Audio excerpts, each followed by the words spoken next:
a different section.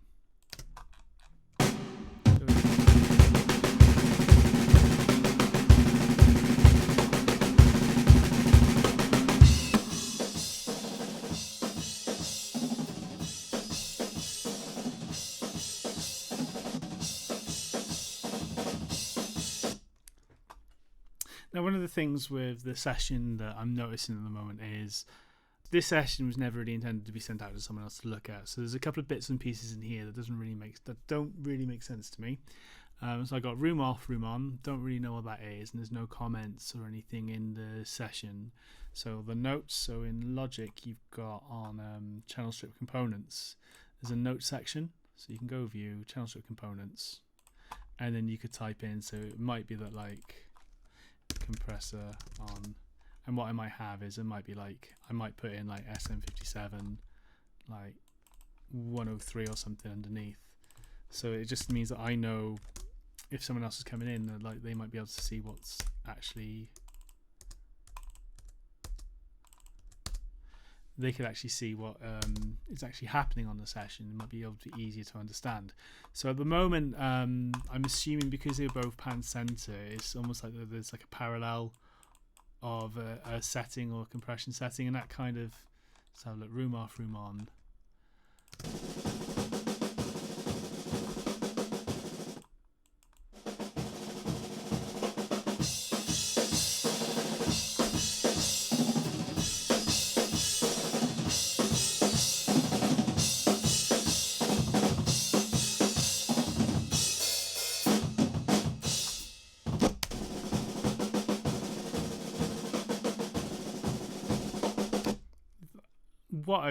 What I thought was going to happen then is that if I actually inverted the phase of this, of these two tracks, is that I'd actually lose quite a lot of the signal. But it actually sounds fuller with one track inverted and the other one not. So I'm just going to leave it like that. I'm actually going to pan them left and right there.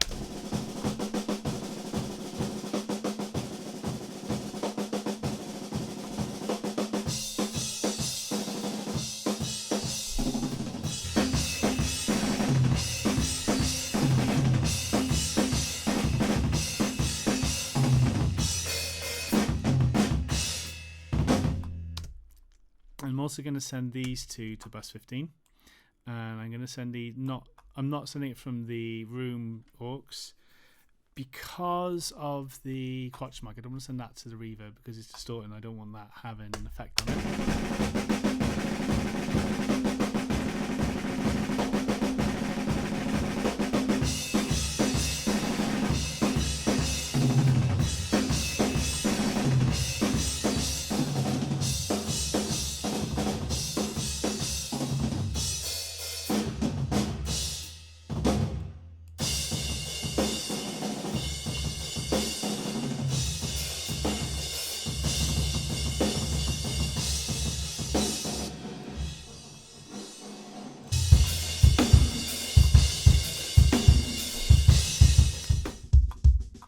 Now, when I was listening to that, the next thing that I was listening for then is the gain again, or the polarity or the phase response between the drums. So I'm noticing now that I'm not getting the big beefy kick drum that I was getting before.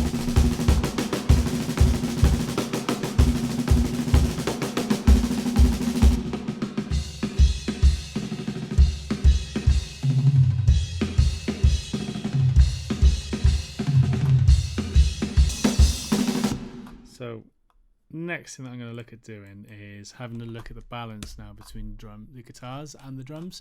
So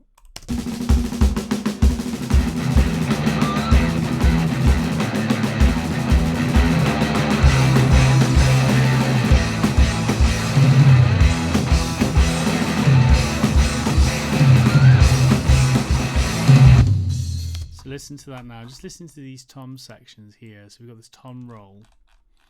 And the next thing I want to look at is, I just want to go straight to this section.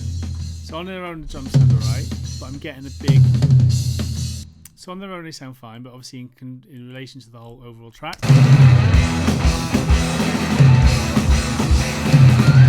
I probably feel I got too much body in the drums and not enough of the too much low end and not enough of the click and the stick noise. So we'll probably look at just tweaking this setting on just the overall tom track. So let's have a look at EQ and channel EQ and go stereo. We're just going to filter again.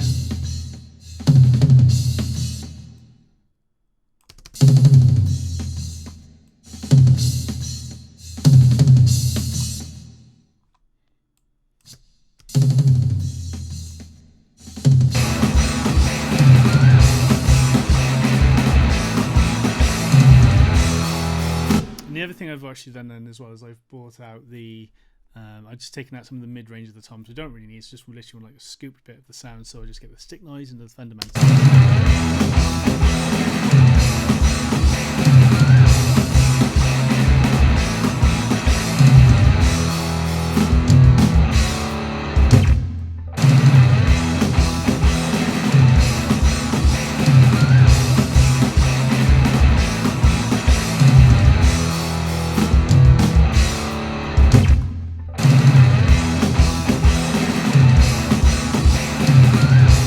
Next thing I want to do is do a parallel drum crush. Dual mono, so what that means is that the dual mono means that the left channel doesn't affect the compression on the right channel, but the settings are kind of independent. So when you have a stereo linked, say like a bus compressor, if I've got the toms panned hard on left and right, if it's stereo linked, that means if the rack tom is left, that'll actually compress the right channel as well. When they're uncompressed, when they're unlinked, it will mean that the channels, even though the settings might be the same, they'll act independently of each other.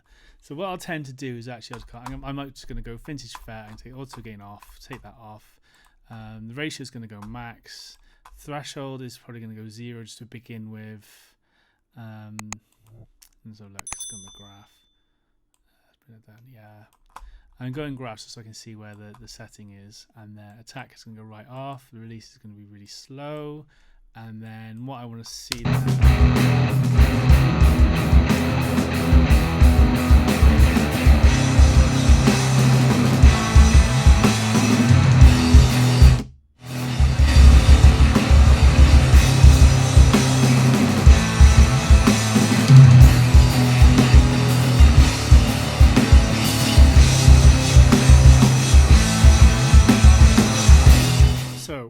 the reason when I was going through, if you notice with the drums, I've got a tiny bit of like EQ, like compression going on. So the kick drum,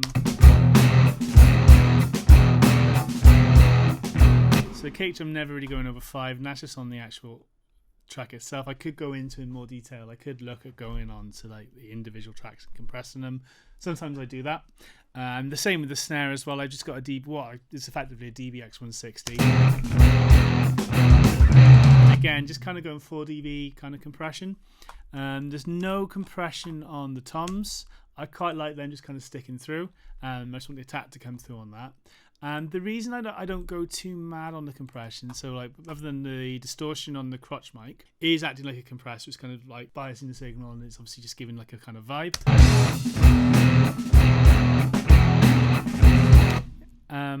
The reason I do that is so then I have the parallel compression now, and that's actually like it's called New York technique. And the New York technique lets me kind of actually keep the peaks coming through. I'm not trying to over compress the overall signal of the drums.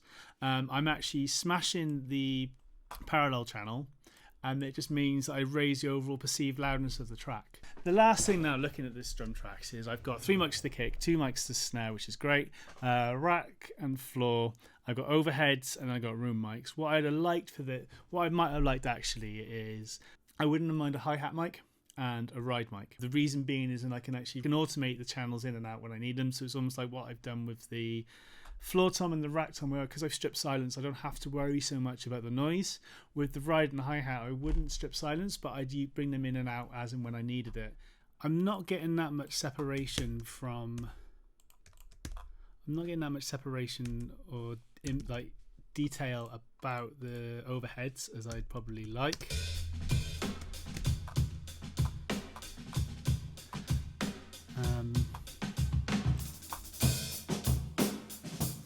I'm actually probably getting more information, probably actually using more of the room actually in terms of the actual overall sound. I've tended to try. I've noticed you've almost got to go bigger than you really need to. As soon as you start bringing in guitars, bass, vocals, that starts taking a lot more of the high-end information, anything from 2K upwards, and that's where like a lot of the information can kind of get lost. So that's why when you're doing drums, actually you need to almost go over the top, so that actually sounds more natural when it actually comes to the overall recording. So if we just go have a listen through.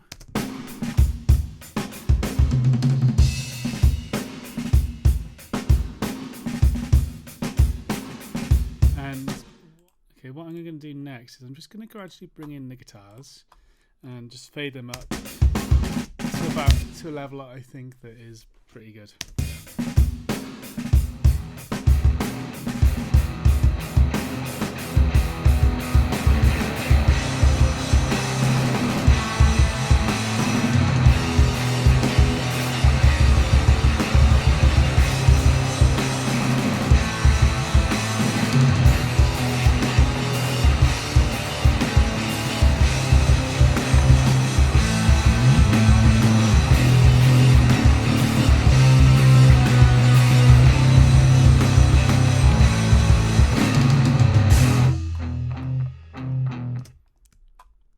So if we just look at this tom roll here, what I was saying is that without the guitars, we press play.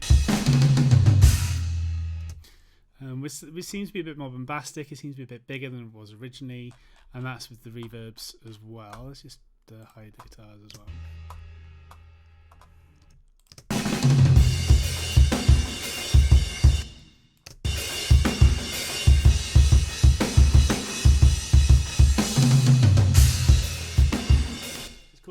The other thing that I'll do is I have like a parallel channel for drums. I'll normally do the same for guitars, bass and vocals.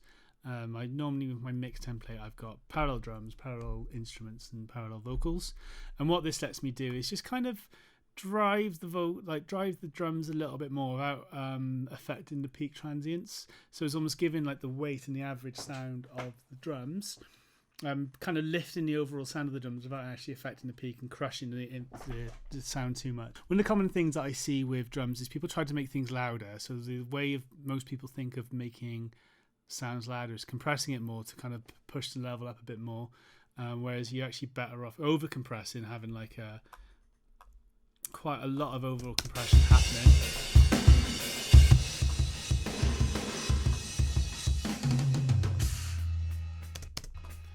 Let's just go through to the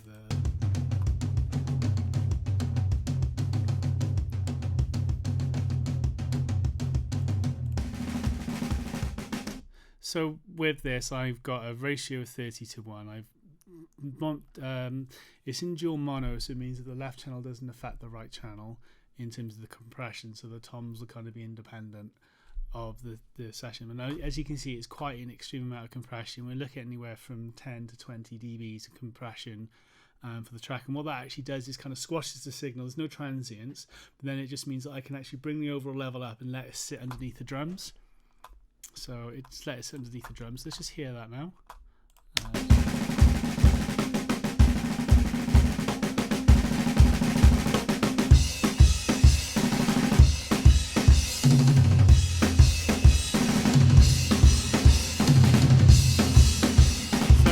The overall sound that I've got. It sounds quite big and possibly over the top.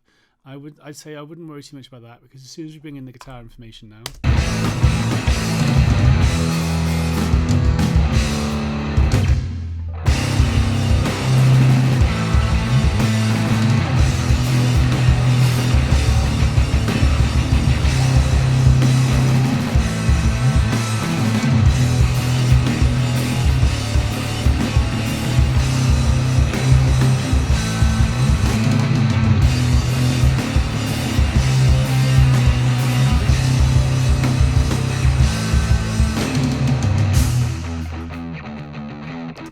back to bar 77. The final thing that I'll tend to do when it comes to mixing drums is there's a lot of information with the bass and the kick drum where they can kind of get in the way of each other. If I was mixing this event on Pro Tools, I'd probably use like a channel compressor, because I can actually use negative gain and negative ratio, so it actually drops the signal down. What I've also been using recently is a dynamic EQ as well, which would be sidechained off the kick drum. What I've done for this session, I've got the kick drum. Sorry, I've got a bass compressor set up, and basically what's happening is it's the platinum compressor. So it's like, the idea is that it's not actually imparting a character or a sound. It's relatively clean. And what I've actually done is I've taken the sidechain signal and I've gone for audio. And I've actually gone for the kick-in mic. And so what that means is that the bass guitar signal isn't being affected by the actual bass guitar itself. It is in Logic. Logic's internally routed the kick drum to its sidechain. So the compressor is now going to react to the kick drum. So if we just solo the bass for a second.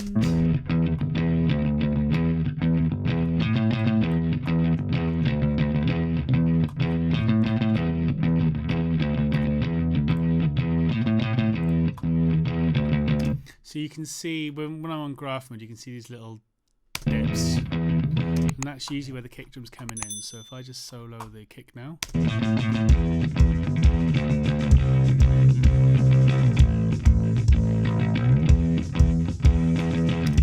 and what that's letting me actually can't let me do is it is actually letting me just kind of push the bass drum up, but push the bass up. Keeps the signal just kind of sitting and gives the kick drum space to kind of come through a bit more.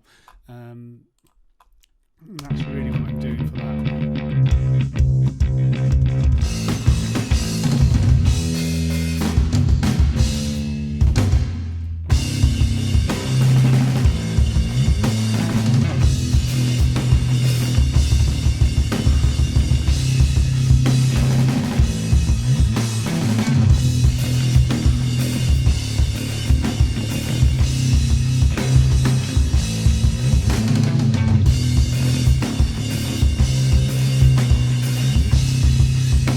When I change the sidechain signal to none, you probably notice that the actual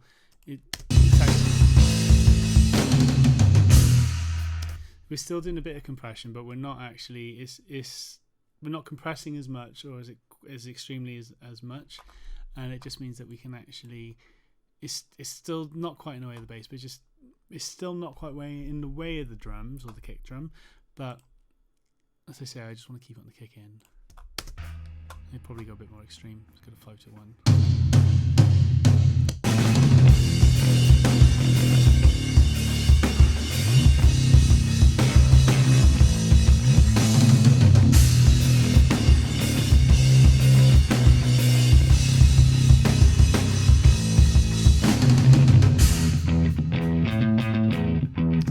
And the other EQ that I have on this as well is a vintage.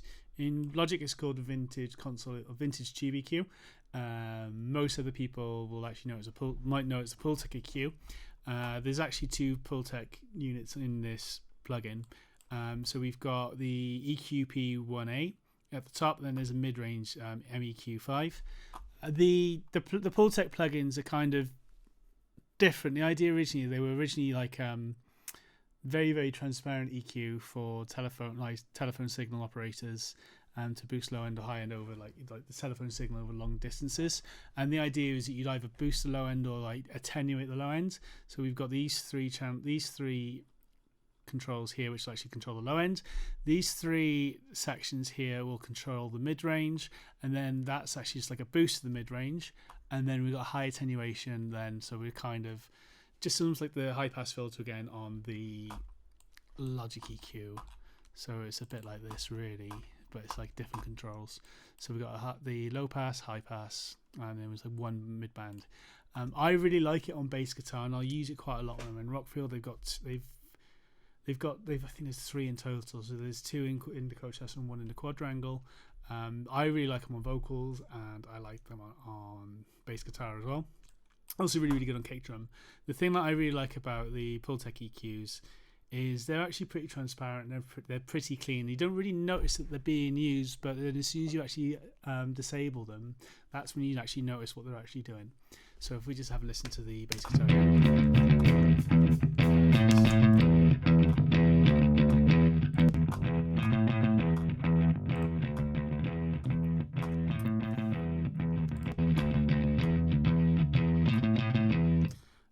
again, I've done quite a lot of I've boosted and cut 60 hertz. Just have a look.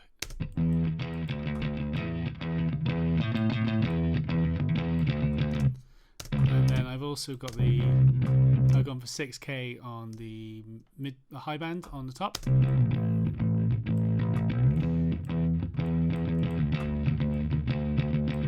And I have no problems with the Pultec EQs. I tend to go quite big. I tend to, like, boost by 10 dB, and it just sounds good. So I'm not really too worried about going, oh yeah, I got to do 1 or 2.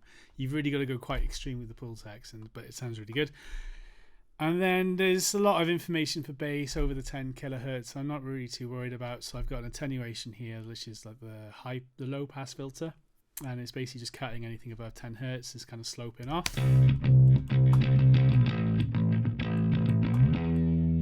So it's just, I'm kind of at the point where it's starting, so you audibly notice it. So I'm just trying to get rid of all that information. And then on the mid-range EQ, which is like an MEQ5, which is a separate EQ normally, all I've actually done is I've actually boosted some more 5K. So I've actually kind of gone quite big again. And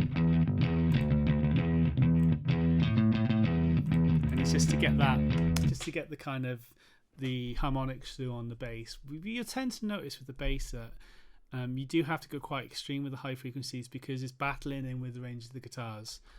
So that's one of the reasons why I'm doing that. So if we just have a listen again with everything.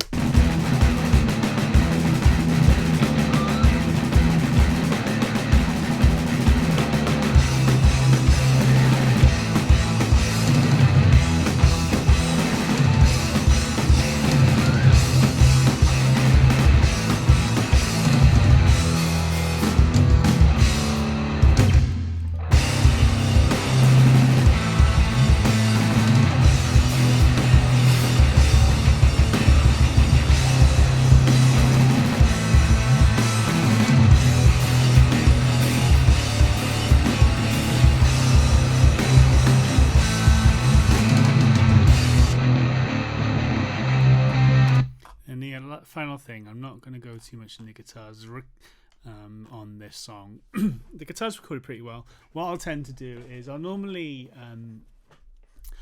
record guitars when I'm actually come to mix. I normally try and spread them a little bit. And when I was just looking for like a stereo image enhancer on Logic, which is built in, you've got the spreader, and I've just literally gone for medium amount of high frequency spread. So if I just solo the two, this is off.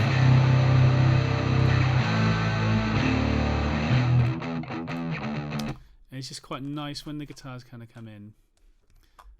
Let's have a look, see if we can go bigger. There we go. Right, so let's go down. Let's just, let's look at that section.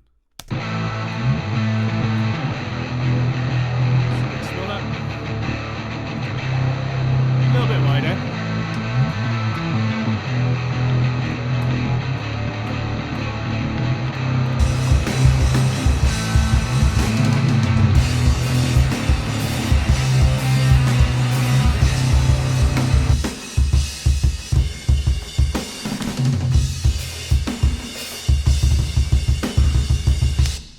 So overall, that's like an overview of just overall how I'd approach drums, mixing just the stock plugins on Logic.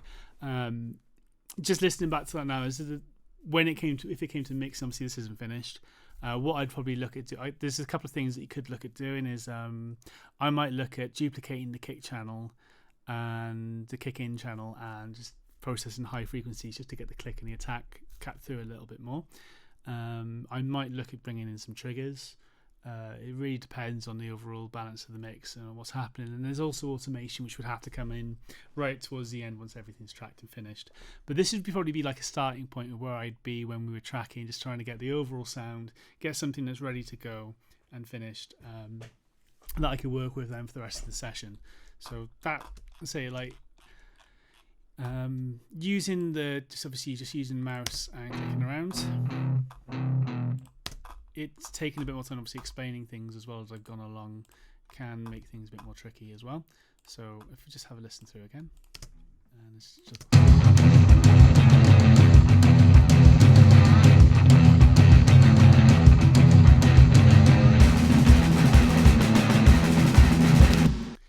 so that's more or less everything about this session. If If you have any questions about the drum recording, drum mixing, or anything in regards to like working in Logic or Pro Tools, leave me a question in the comments below. But let me know if you like this video, give me a thumbs up. If you didn't, give me a thumbs down. Let me know, any feedback is always greatly appreciated. And any requests, let me know, and I'll see what I can do in the future.